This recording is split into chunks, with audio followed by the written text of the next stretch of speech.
오늘은 어버이 주일로 예배를 드리고 있습니다. 지난주는 어린이 주일, 어린이가 없는 어린이 주일을 드렸고요.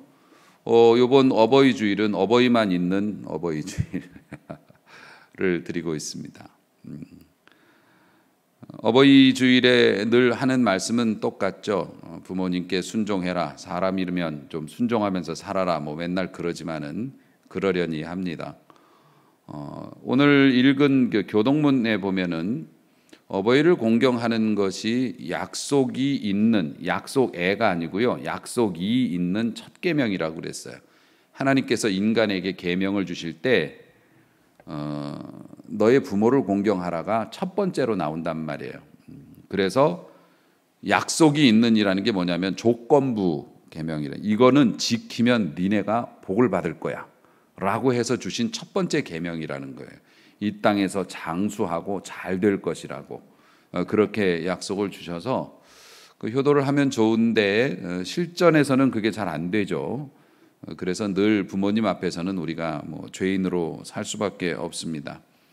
그래서 내 이웃을 내 몸과 같이 사랑하라 하신 주님의 계명을 우리가 다 못하니까 네 부모님이라도 좀 네 몸처럼 사랑하라, 이것도 잘 안 되니까 부모님을 우리 여성분들은 얼굴 피부 관리 정도로 사랑만 해주셔도 괜찮을 것 같은데 조금만 뭐가 생겨도 병원 가보고 약 먹고 바르고 땡기고 막 하잖아요. 관리하려고. 그거만큼만 부모님 챙겨주어도 부모님은 굉장히 좋아하실 텐데 남자들은 구두 관리하듯이 먼지가 끼거나 발이 불편하면 그거 어떻게든지 바꾸고 이렇게 하죠.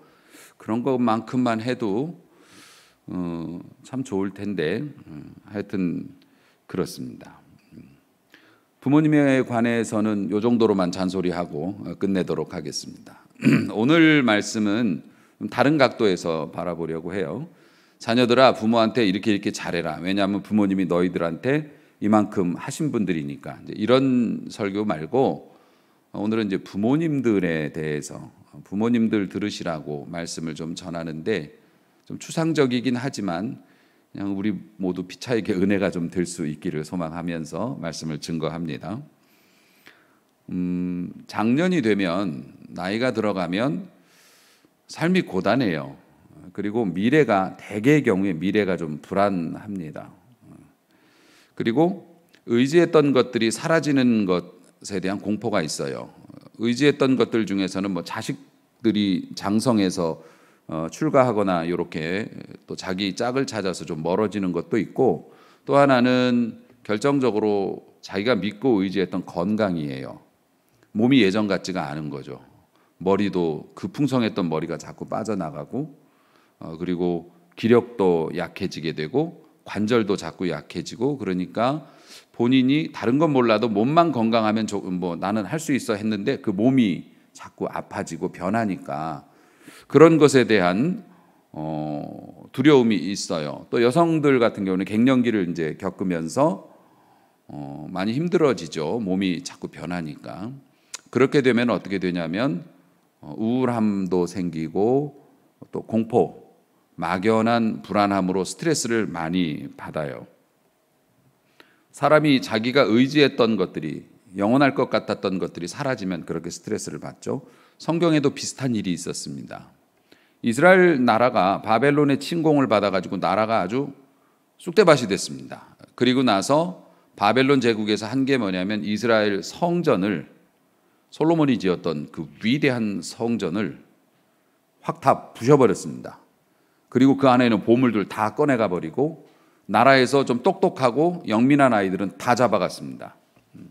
포로로 싹 끌려갔어요.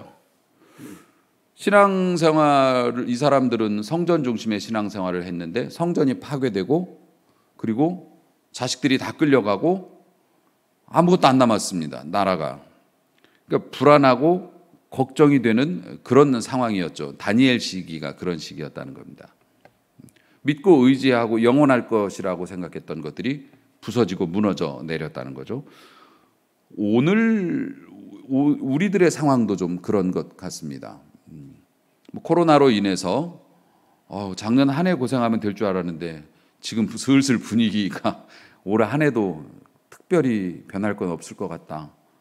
뭐 이런 지금 예감이 들고 있고요. 어려운 사람은 계속 어렵고 힘듭니다. 교회도 마찬가지고요.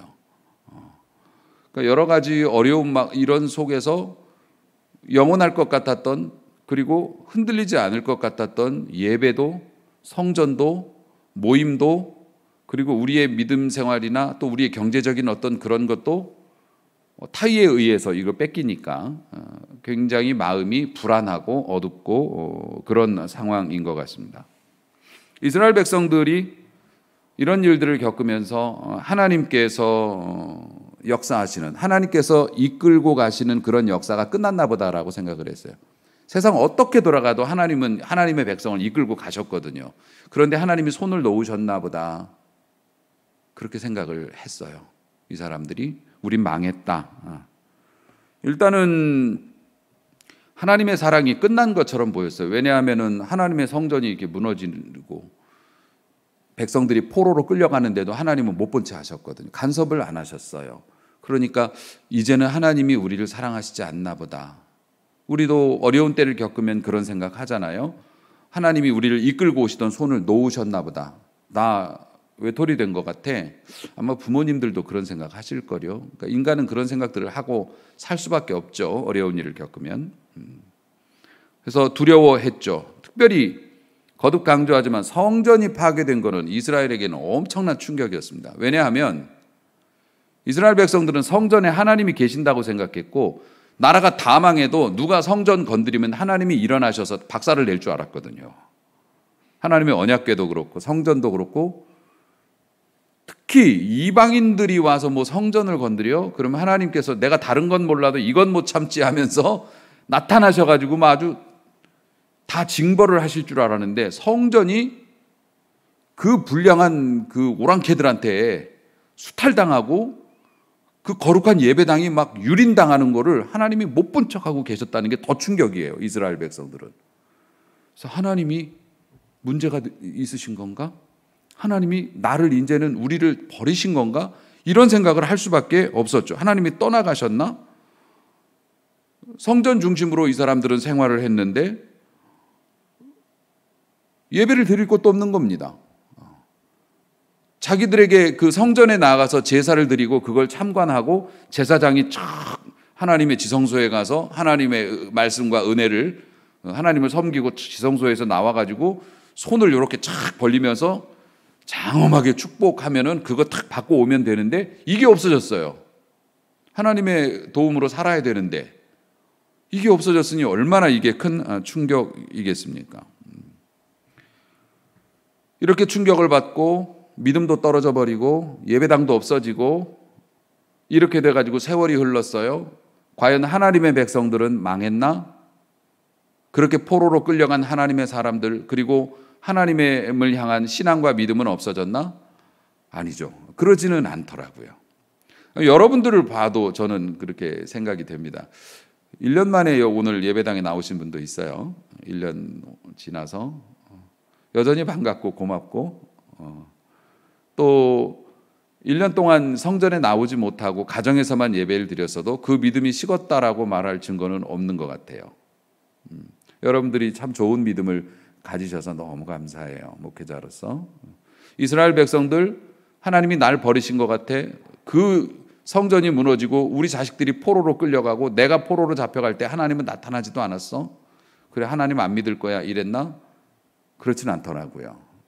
그 역사를 담은 것이 다니엘서이고요. 그 역사 중에 정말 희한한 일들을 담은 것이 다니엘서인데, 이스라엘을 멸망시켰던 바벨론 제국이 세계 정세의 흐름 속에서 패망을 합니다. 멸망을 하고 메대와 파사라고 하는 또 다른 제국이 생성되면서 그때 정권을 잡았던 위대한, 자기들끼리 위대하지만 왕이 다리오라고 하는 왕입니다. 오늘 본문에 나타난 다리오 왕이죠. 그러니까 바벨론 시대는 이제 지났고 메대 파사 시대가 왔는데 다리오가 임금이 됐다는 겁니다.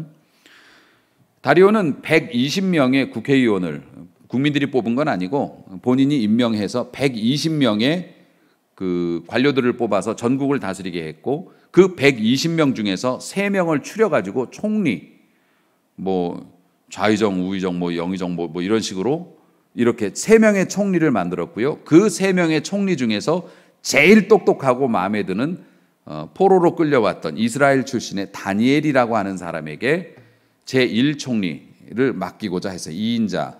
그래서 나라를 다스리는 일을 그 다니엘에게 맡기고자 했죠. 여기서 이제 문제가 발생했죠. 뭐 어디나 그렇지만 정치적인 권력 투쟁이 있었고 그 권력 투쟁 중에서도 포로로 끌려온 적국에서 포로로 끌려온 신분을 가진 녀석이 우리를 다스리는 것은 있을 수 없다. 그래서 정적들이 다니엘을 해치우기 위해서 막 구실을 찾았다고 해요. 명분을 찾았는데 오늘 성경 말씀에도 다니엘은 아무것도 없었어요. 아무리 털어보고 뒤져봐도 그게 없었대요. 요즘에도 청문회 많이 합니다마는 청문회 할 때 사정없이 막 그 개인적인 어떤 실수나 뭐 이런 것들이 드러나서 막 부각이 되고 막 난타를 당하죠. 심지어는 뭐 중간에 그만두시는 분도 있고 뭐 그렇습니다만은 그런데 그분들이 그렇게 난타 당할 것을 알고 나왔을까? 천만에. 그분들을 후보자로 세우는 분들도 나름대로 철저하게 검증한다고 한 거예요. 그래서 됐다. 이 정도면은 나가서도 문제없이 넘어갈 수 있겠다 하고 나갔는데 그냥 털린 거죠. 그러니까 사람은 이렇게 흔들어 보면은 흠을 안 잡히는 사람은 없죠. 특히 정치나 그렇게 큰 일을 하는 사람들은 자기 뜻과 좀 다르더라도 어쩔 수 없이 상황상 해야 되는 일들도 있기 때문에 이렇게 해보면 흠이 안 잡힐 사람은 없죠. 그래서 이제는 뭐 후보로 나가라고 그래도 싫다고 그런다잖아요. 아예 가서 망신당하고 이런 수모당하기 싫다고 그런다는데 다니엘은 그 대적들이 정적들이 아무리 파보고 까봐도 아무것도 없어서 흠을 잡을 수가 없었다라고 성경이 기록되어 있어요. 정말 훌륭하신 분인데 우리가 담기는 좀 어려운 분이죠. 뭐 우리 그렇게 못 살아요. 살 능력이 안 되죠. 근데 대단한 분이긴 한 것 같아요. 그래서 이 사람들이 무슨 수를 썼냐면은 저 사람의 신앙을 가지고 시비를 걸어야겠다라고 생각을 했어요. 저 사람이 도저히 우리가 생각하는 일반적인 부분으로는 흠을 못 잡으니까 저 사람이 가지고 있는 종교적인 습관을 이용해서 저 사람의 신앙을 우리 같으면은 쟤는 꼭 일요일이면은 주일이라고 하면서 교회 나가니까 그걸 가지고 시비를 걸어야겠다. 그러면 저건 걸릴 거야.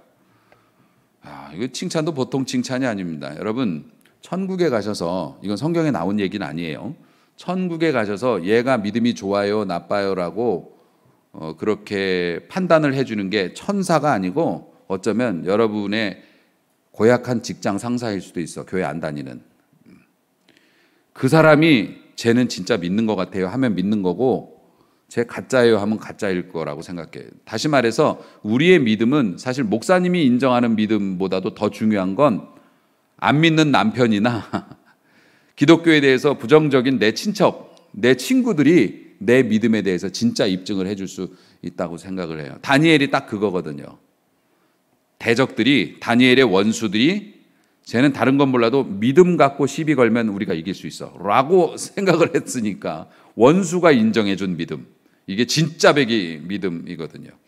우리 믿는 사람들도 우리끼리 안에서 서로 칭찬하면서 우쭈쭈 할 게 아니라 믿지 않는 세상 사람들에게 인정받는 교회 그리고 성도가 되어야 할 것이에요. 그게 진짜 백이죠. 심판의 자리에서는 그게 그렇게 나타날 테니까 우리가 정신 차려야 될 거라고 생각합니다만, 자 이렇게 돼서 다니엘을 죽이기 위한 목적으로 많은 사람들이 모여서 입법 청원을 하게 되죠. 다리오 왕한테. 우선 다리오 왕한테 뭐 칭찬을 많이 늘어놓은 다음에 당신은 신과 같은 존재이니까 앞으로 30일 동안 한 달을 딱 기간을 정해서 애국심을 고취시키기 위해서 당신 다리오 임금님 말고 다른 이에게 구하거나 다시 말해서 기도를 하거나 예배를 드리는 자가 있다면 다리오를 의지하고 살아야지 어디서 눈에 보이지 않는 이상한 신들을 의지하느냐. 다리오가 가장 위대한 신이란 뜻이에요. 그러면서 다리오를 현혹해가지고 그렇게 하는 사람이 있으면 사자굴에 던져 넣어서 잔인하게 죽게 만드는 법을 제정을 했으면 좋겠습니다. 그리고 우리 메데파사 왕국은 바벨론도 이겨먹은 왕국인데 임금님이 절대 선이시고 실수가 없는 교황도 무오설이 있었지 않습니까? 교황이 결정한 거는 오류가 없다. 그래서 번복이 안 돼요. 그랬던 것처럼 당신이 한 번 내린 명령은 절대, 요즘에 많이 얘기하는 불가역적인, 다시 뒤에 가서 수정이 불가능한 것으로 조건을 달아서 도장을 좀 찍어 주십시오. 그러면 임금님의 권세가, 임금님의 어떤 힘이 백성들에게 나타날 겁니다. 이렇게 꼬셨어요. 아주 나쁜 사람들이죠. 나중에 다니엘이 걸리면 임금님이 마음 바꿀 거를 알고, 임금님, 우리 메데파사는 그런 법이 없잖아요. 그러니까 나중에 문제가 되더라도 이 법을 바꿀 수 없는 조항까지 달아서 도장 하나 찍어 주십시오. 우쭐해가지고 도장을 찍었고 다니엘은 걸렸죠.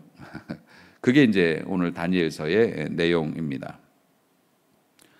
6장 10절 말씀이죠. 다니엘이 이 조서에 왕이 도장이 찍힌 것을 알고도, 찍혔다는 소식을 듣고도 자기 집에 돌아가서 윗방으로 올라가서 예루살렘으로 향한 창문을 열어놓고, 조용히 기도하면 좋은데 꼭 높은 데 올라가 가지고 창문까지 열어놓고 늘 그렇게 기도했으니까 하던 대로 하루 3번 무릎을 꿇고 기도를 하며 그의 하나님께 뭘 했냐면 감사를 했어요. 감사를 했대요. 그 와중에.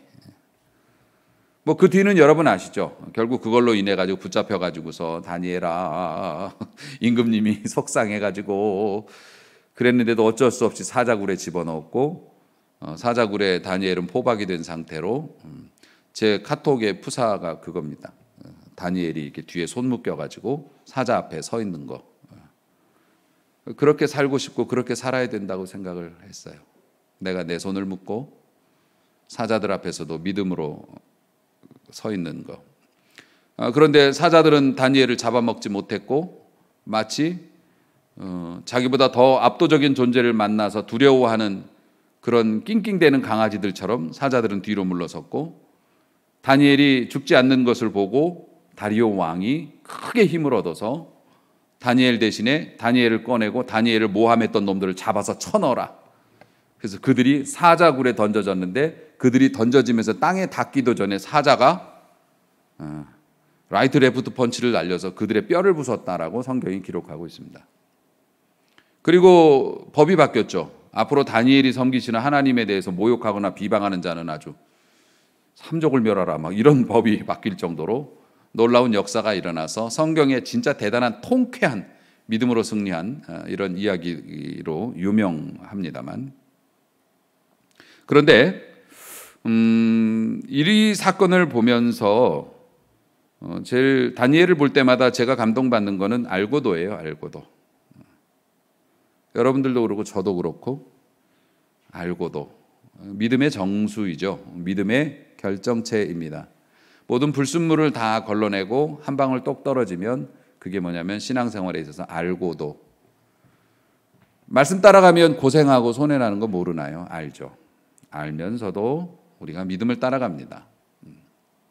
내가 먼저 화해하자고 손 내밀면 좀 꿀리고 모양 빠지는 거 모르나요? 알죠. 알고도 우리 주님이 사랑하라 하셔서 내가 손을 내밉니다. 신앙의 저력은 광적인 기도나 어떤 무슨 능력자의 어떤 안수기도나 이것이 아니라 알고도 행하는 조용한 순종, 그 실천에서 진짜 신앙의 능력이 나온다고 저는 믿습니다.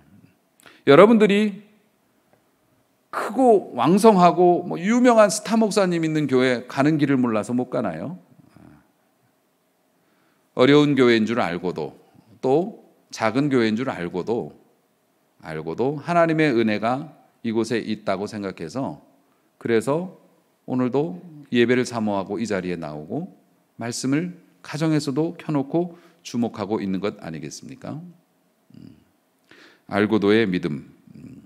순교자들은요, 죽을 줄 알았어요. 알면서도 믿음을 버리지 않았어요. 예수님은요, 유다의 배반을 아셨습니다. 백성들이 입장 바꿔서 환호하고 자기가 은혜를 입었던, 혜택을 입었던 백성들이 자기 죽이라고 소리 지를 줄 아셨어요. 알고도 선을 행하는 일을 멈추지 않으셨고, 많은 순교자들이 알고도 그 걸음을 멈추지 않았죠. 알고도 순종하고 알고도 충성하고 알면서도 기도하는 우리 모두가 될 수 있길 주의 이름으로 축복합니다. 다니엘의 절대 신앙이라고 합니다.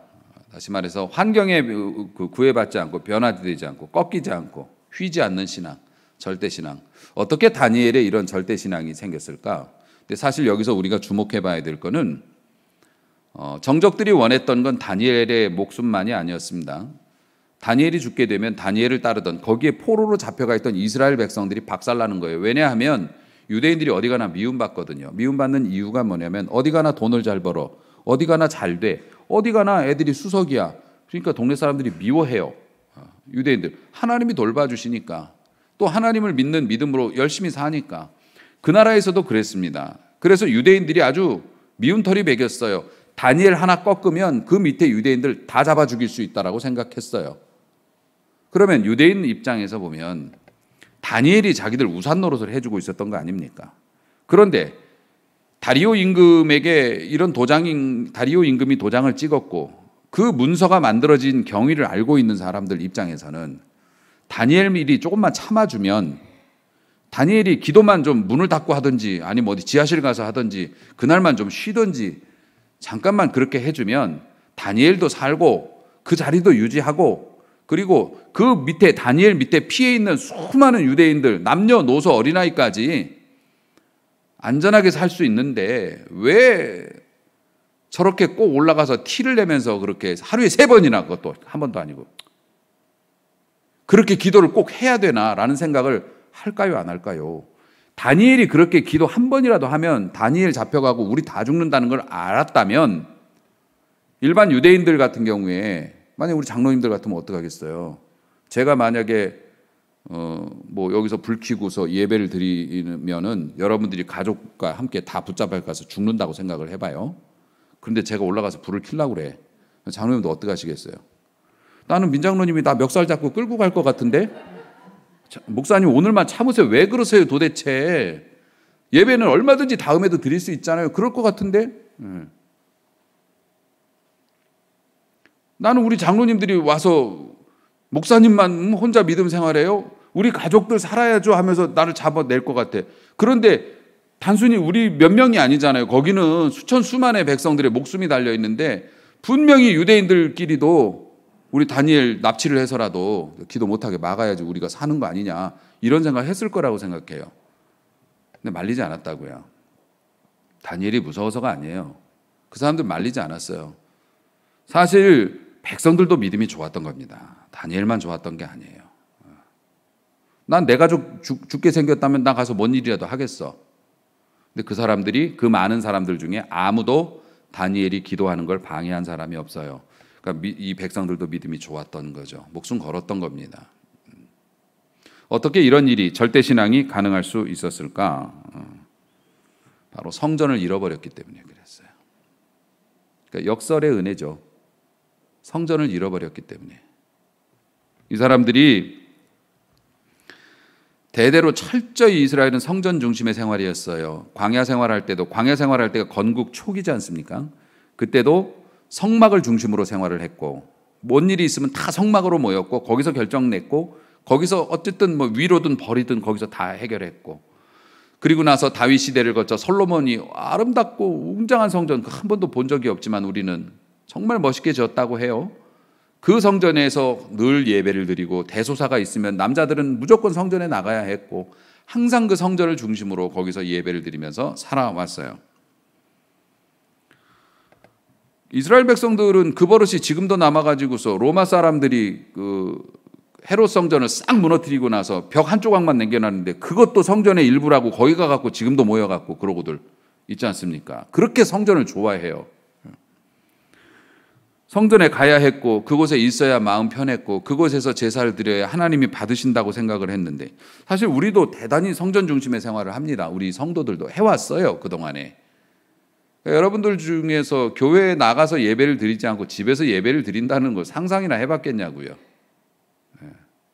우리 처음 온라인 예배 드렸을 때 여러분 기억나십니까? 정말 두렵고 떨리기도 하고 감격스럽기도 하고, 이렇게 예배를 드리는 게 맞는 걸까? 막 이런 막 혼란스러운, 지금은 너무 익숙해지셔서 그렇습니다만은 그랬습니다. 그리고 우리가 우리 개신교 교인들이, 특히 우리나라 교인들이 성전 중심의 신앙생활을 많이 했어요. 성전을 옛날 이스라엘 성전처럼 그렇게 생각을 한 게 있었고, 성전 안에 들어오면 뭔가 보호를 받는 것 같은 느낌이 들었고, 와서 예배를 드리지 않으면 예배를 안 드리는 것과 다름이 없다고 생각을 했고, 심지어 출장을 가서 타지에서 뭐 예배를 드려도 마음이 개운치 않아, 내 성전에 가서 예배를 못 드린 것이, 이런 성전 중심의 생활을 해왔다고요. 그렇지만 이게 보면 이게 나쁜 것은 아니지만, 성전을 사랑하는 마음이 나쁜 건 아니지만, 우리들의 방만하고 태만한 신앙생활이 이 성전 중심의 신앙생활에서 비롯됐다고 해도 과언이 아니에요. 그게 무슨 뜻이냐면, 성전에 가서 잘하고 일주일은 편히 쉴 수 있는 거예요. 성전 중심의 신앙생활을 하면 여기는 거룩한 곳이니까 여기에 와서 씻고 나가서는 편하게 사는 거예요. 그러니까 이 성전 중심의 신앙생활을 강조하면 우리의 신앙이 우리의 삶의 전반적인 곳에 퍼져 있는 게 아니라 이 예배당에 모여 있는 거예요. 주일에 딱 모여 있는 겁니다. 그래서 여기 와서는 나이스하게 잘합니다. 그러면 일주일 동안 그냥 딱 편하게 살 수 있는 거예요. 그리고 교회 와서도 나이스하게 잘한다고요. 제가 말했잖아요. 트랜스포머냐고. 네. 세상에서는 자동차로 막 달리다가 여기 올라 엘리베이터 타면서 여기서 변신해갖고 여기는 멋진, 그게 너무 익숙해져 있어서 성전 중심의 신앙생활이 우리들의 삶을, 우리들의 신앙을 그 회사까지, 우리의 가정까지 이렇게 쫙 펼치지는 못하게 만든 그런 역설이 있었다고요. 그런데 우리의 그런 세상과 이 교회를 구분해 주던 이런 예배나 성전 중심의 어떤 행동들, 이런 것들을 못하게 코로나 때문에 이렇게 돼서 마치 우리의 예배가 무너진 것 같은 느낌을 받을 때 여러분들 어떠셨나요? 얼마나 황당해요? 개개인이 신앙생활을 알아서 하도록 이렇게 주어졌습니다. 그러니까는 나중에는요, 집에서 편하게 드리는 온라인 예배도 빼먹는다? 그런 일이 있어요. 너무 쉽게 빼먹는 거예요. 그러면서 개개인이 알아서 신앙생활 하도록 성전에서 그냥 너희는 이 울타리에 들어오면 세이프야, 이렇게 했던 것을 이제는 너희들이 개인적으로 신앙생활하고 채점해봐. 내 점수가 너무 낮은 거야. 말도 안 되는 거지. 나 이거 주일날도 해도 온라인 예배도 안 드린다 이제. 실체를 바라보게 되죠. 이스라엘도 마찬가지예요. 성전을 잃어버려서 이제 그렇게 됐는데, 그런데 결과적으로 보니까 하나님의 은혜가 무서운 거지. 이 사람들이 성전의 예배를 잃어버리니까 그 다음에 바벨론에 끌려가서 뭘 했냐면은 기도를 얻어요. 기도를 얻었어요. 성전을 바라보며, 성전이 있던 곳을 바라보며 기도를 해요. 그리고 회개를 해요. 과거 우리가 하나님을 어떻게 생각하고 어떻게 살았는지 회개를 합니다. 그리고 감사를 해요. 시편 137편에 이런 말씀이 있어요. 우리가 바벨론의 여러 강변 거기에 앉아서 시온을 기억하며 울었도다. 시온이 성전이에요.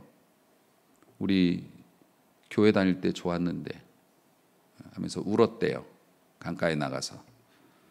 그 중에 버드나무에 우리의 수금을 걸었다. 악기예요. 악기인데 그것을 버드나무에 걸었다. 성가대들 찬양도 못 하잖아요. 성가대복을 걸어놨대요. 쓸 일이 없으니까 걸어놨답니다. 이는 우리를 사로잡은 자가 거기서 우리에게 노래를 청한다. 우리를 황폐하게 만든 자가 기쁨을 청한다. 야, 너네 저 이스라엘에서 왔다며, 너네 잘 부르는 노래 있으면 좀 불러봐. 그건 찬송가거든요. 우리를 망하게 한 자들이, 우리를 황폐하게 만든 자들이 우리에게 요청을 한다. 너희들 잘 부르는 노래 좀 불러봐. 니네 뭐 찬송가인가 뭔가 그런 거 잘한다며, 많이 안 되며 한번 불러봐. 신나는 거 한번 해봐. 우리가 이방 땅에서 어찌 여호와의 노래를 부를까? 저 사람들 들으라고 우리가 찬송을 할 수는 없지. 그래서 우리는 너무 슬퍼. 그래서 울었어. 그러면서 이 사람들이 하나님 앞에 예배를 그냥 뭐 의식 없이 그냥 예배인가 보다 하고 끝났나 보다 하고 돌아갔던 옛날의 삶을 되돌이키면서 그들이 생각할 시간을 갖고 성전이 있고 하나님이 우리 곁에 계신다고 생각했을 때 우리가 얼마나 나태하고 태만하고 교만했던가를 회개하고 기도를 해요. 그리고 나서 이 사람들이 기록을 합니다. 구약 성경의 상당 부분이 이 포로 생활 중 혹은 포로 생활 전후와 연관되어져서 기록이 되어진 거예요. 포로 생활 이전에, 다시 말해서 너희 이러다 잡혀간다 포로 생활과 연관되어서 쓰여진 성경책이 아모스, 호세야, 이사야도 있고요. 나훔, 미가, 스바냐, 하박국, 예레미야. 이게 포로 생활 전에 경고. 포로 생활 중에 쓰여진 게 이사야, 에스겔, 다니엘. 요게 바벨론의 포로 생활 중에. 포로 생활이 끝나고 나서 그것을 기록했던 것이 스가랴, 말라기, 오바댜, 요엘, 또 이사야. 이사야가 이제 전부터 포로 생활 중간 끝까지 걸쳐져 있어요. 이사야의 기록들이. 그러니까 이런 주옥 같은 말씀들, 그리고 고난의 시대에 또 암울한 시대에 빛과 같은 우리에게 소망을 주는 이런 위대한 하나님의 말씀들이 이 성전이 무너졌을 때, 그들이 포로로 끌려갔을 때 기록된 말씀들입니다. 그 중에서도 압권이라고 하는 것이 종의 노래로 알려진 이사야 53장입니다. 우리의 전한 것을 누가 믿었느냐? 여호와의 팔이 누구에게 나타났느냐? 그는 자라나기를 예언한 순 같고, 그 있지 않습니까? 그래서 고운 모양도 없고 풍채도 없은즉 보고 본받고 따라서 하고 싶은, 흠모할 만한, 야 멋있다, 나도 저렇게 됐으면, 그런 것이 아예 없었다. 그는 멸시를 받아서 사람에게 버림을 받았다. 그는 간고를 많이 겪었다. 간고라고 하는 것은 생활이 쪼달려서 겪는 고난이 간고예요. 가난해서, 먹고 살기 힘들어서. 예수님은 가난의 고통도 알았다. 질고를 아는 자다. 질고는 질병의 고통이에요. 몸이 아픈 거, 그것도 알았다. 마치 사람들이 그에게서 얼굴을 가리는 것 같이 멸시를 당했고 외면해요. 그 사람만 마주치면 부담스럽다고, 돈 빌려달라고 그럴까 봐 어떤 사람이 나를 보고 외면하고 지나가면 그 평생 갈 겁니다. 그 수치감과 굴욕감이. 어떤 사람이 내가 피를 흘린다고, 내가 몸이 상처가 나가지고 더러워 보인다고 친한 사람이 피해서 지나가면 그 감정은 평생 갈 거예요. 우리 주님은 그것을 겪었다. 멸시를 당했고 우리도 그를 귀히 여기지 아니하였도다. 그는 실로, 진짜로, 정말로 우리의 질고를 지고 우리의 질병과 고통을 짊어지고 우리가 겪을 슬픔을 당하였거늘 우리는 무슨 생각을 하냐면, 우리는 생각하기를 그는 징벌을 받았다. 뭔가 잘못이 있으니까 벌을 받았겠지. 그래서 하나님께 맞으며 고난을 당한다라고 쉽게 말했다. 그가 찔림은 우리의 허물 때문이었고 그가 상함은 우리의 죄악 때문이라. 그가 징계를 받았기 때문에 우리가 평화를 누릴 수 있는 것이고 그가 채찍에 맞은 것 때문에 우리가 몸의 고통에서 해방될 수 있었던 것이다. 이게 이사야 53장 중간만 읽었지만 그 유명한 종의 노래라고 하는 것, 메시아에 관한 위대한 표현이죠. 지금 유대인들은 이 이사야 53장을 읽지 않습니다. 유대인들은 모세오경만 읽기 때문에. 그래서 얼마 전에 어떤 그 외국인이 정통 이스라엘 유대인을 예루살렘에 가서 인터뷰를 해요. 그러면서 이 종의 노래를 읽어줍니다. 이게 누구에 관한 이야기인지 유대인들은 몰라요. 이게 뭔 얘기인지. 그런데 이 이야기를 들으면서 몇몇 사람들은 혹시 예수에 관해서 지금 얘기를 하는 거냐? 지금 메시아가 우리를 위해서 이런 모습으로 왔다고 얘기하는 거냐? 그들이 원하는 메시아는 영광스러운 승리자거든요. 근데 정말로 이런 모습으로 메시아가, 그분이 우리를 위해서 이렇게 왔다면 하고는 말을 못해. 그럼 메시아를 예수라고 인정해야 되는 거기 때문에. 이 위대한 종의 노래가 바벨론 포로 기간에 쓰여지게 돼요. 우리는 다 양 같아서 그릇 행해서 각기 제 길로 갔거늘. 양들은 풀어놓으면 그저 자기 눈에 보이는 대로 대열이고 조직이고 다 필요 없잖아요. 그냥 내가 보기에 좋은 풀이 있으면 그냥 가는 거예요. 우리는 우리 눈앞의 이익이나 내가 편하고 내가 좋아하는 아름다운 것들을 따라서 각기 그냥 흩어져서 그랬지만은 각기 제 길로 갔거늘 여호와께서는 그런 우리 모두의 죄악을 그에게 감당시키셨도다. 메시아에 관한 위대한 설명. 그것이 아이러니컬하게도 성전을 잃어버리고 예배를 잃어버리고 그리고 삶이 고난 중에 처해져 있을 때 하나님의 은혜를 받았던 하나님의 백성으로 주민등록 등본이 돼 있던 구원받은 하나님의 사람들에게서 나온 결과물이에요. 그러니까 우리 장년들, 어머니, 아버지들 세월이 흘러 우리 몸이 예전 같지 않더라도 코로나 때문에 경제 상황이 암울하더라도 자녀들과의 관계 때문에 마음의 고통이 있더라도 혹은 예배도 마음대로 드릴 수 없는 이런 환경이 되고 목사님한테 안수기도 한번 받고 싶은데 나가질 못해서 그런다 하더라도 그 가운데도 하나님의 은혜가 있음을 믿고 위로받으시기를 축복합니다. 이게 여러분들에게 꽃은 드릴 수 없지만 제가 은혜 받고 여러분들에게 드리는 어버이날 선물입니다. 우리 하나님은 그러한 고난 중에서도 찬란하고 영광스러운 귀한 것들을 만들어내게 하시죠. 오늘 우리가 살아가는 이 시대의 가장 비극은 감사가 사라진 거라고 하죠. 당연한 것도 당연한 감사, 당연히 감사해야 되는 것도 잊어버리고 살아간다고 합니다. 여유로운 환경, 우리 모두 다 힘들게 살죠. 힘들게 살지만 그래도 여유로운 편에 속하죠. 정말로 힘든 사람들을 보면 여유로운 편에 사실 우리가 속하는 겁니다. 저도 그렇고요. 힘들다고 하지만 그래도 먹고 싶으면 나가서 뭐 하나 사 먹을 수 있잖아요.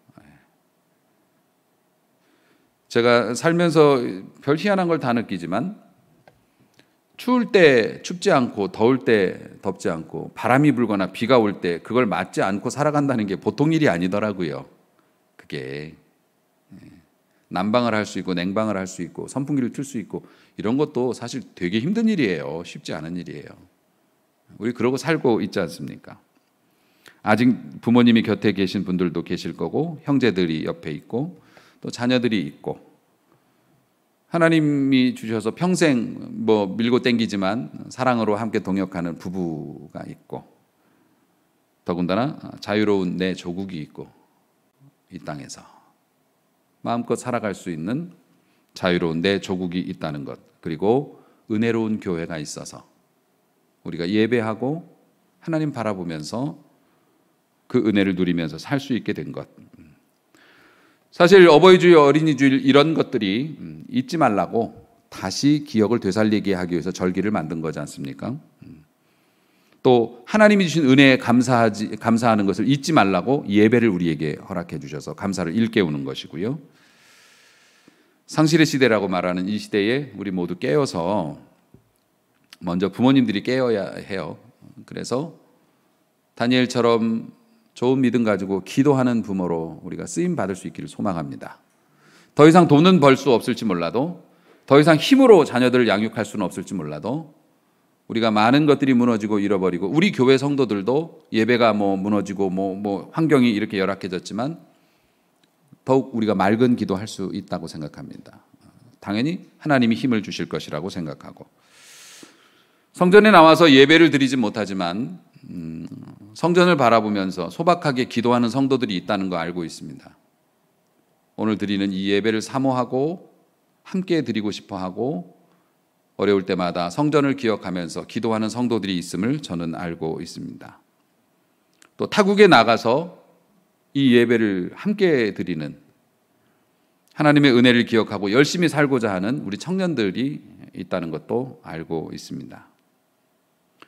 비록 우리들의 목소리는 작을지라도 우리는 약하고 미래를 장담할 수 없는 능력이 그렇게 많지 않은 그런 사람들일지라도 성전을 그리워하며 예배 회복을 위해서 또 하나님이 도와주심을 바라고 이런 열악한 상황에서도 기도의 손을 모으는 여러분들, 그런 연약한 여러분들의 손 앞에서 사자의 날카로운 발톱과 그 입이 봉해질 줄로 믿습니다. 그리고 세상과 운명을 변화시키는 역사가 나타난다고 저는 믿습니다. 누가 우리를 잡다 하나요? 하나님이 함께 하시는데 비록 성전이 무너지고 내가 믿고 의지하던 것들이 무너졌다 하더라도 하나님은 더 좋은 것을 주실 수 있음을 우리가 믿고 하박국의 노래를 함께 할 수 있기를 소망합니다. 비록 무화과 나무가 무성하지 못하고 포도나무에 열매가 없고 감람나무에 소출이 없고 밭에 먹을 것이 없으며 우리의 양이 없고 외양간에 소가 없을지라도 요 지금 나온 것들이 필수 품목들이에요. 그 사람들에게 있어서는 하나라도 없으면 안 되는 것들이에요.